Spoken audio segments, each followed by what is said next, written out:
Добро пожаловать в мой канал.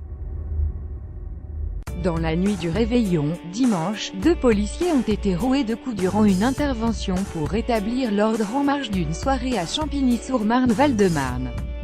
Lundi, un autre fonctionnaire de police a été frappé alors qu'il voulait contrôler un scooter volé dans la cité des 3000 à Aulnay-sous-Bois, Seine-Saint-Denis. Cette société de la violence ne saurait continuer à exister dans les prochaines années, il faut y mettre fin, a déclaré le ministre sur Europe 1, en répétant sa condamnation d'actes inadmissibles. Pour lutter contre la violence, outre la police de la sécurité du quotidien PSQ dont l'expérimentation débutera en février, ce sont ces quartiers qu'il faut changer, a-t-il estimé.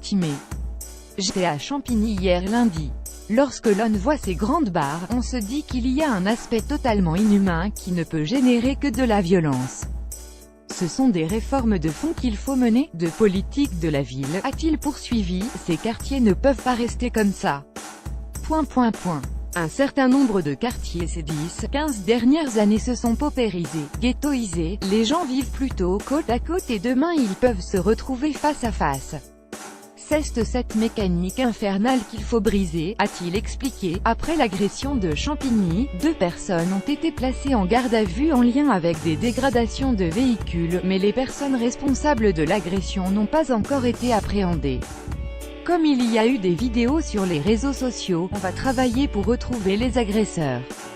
Il faut le temps de l'enquête, a dit mardi Gérard Collomb. Un total de 1031 véhicules ont été incendiés lors de la nuit de la Saint-Sylvestre, selon les chiffres communiqués lundi soir par le ministère de l'Intérieur, un chiffre en hausse par rapport au précédent réveillon.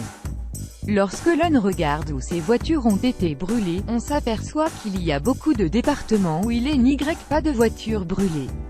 C'est localisé dans un certain nombre de quartiers d'agglomération, il faut travailler en priorité sur ces quartiers, a insisté Gérard Collomb, sans plus de précision. Lorsque nous mettrons en place la police de sécurité du quotidien, la liste de ces quartiers va nous servir pour faire le maximum de travail, empêcher que cela ne se reproduise indéfiniment ces prochaines années, a-t-il conclu. La PSQ, décrite le 28 octobre par le ministre comme une police sur mesure, vise à améliorer la présence des forces de l'ordre dans un certain nombre de communes et de quartiers et à replacer le service du citoyen au cœur du métier de gendarme et de policier. Initialement prévue pour début janvier, l'expérimentation de ce dispositif débutera finalement en février dans une quinzaine de villes. Une trentaine de communes se sont portées candidates, notamment Lille, Lens, Roubaix, Toulouse ou encore Aulnay-sous-Bois.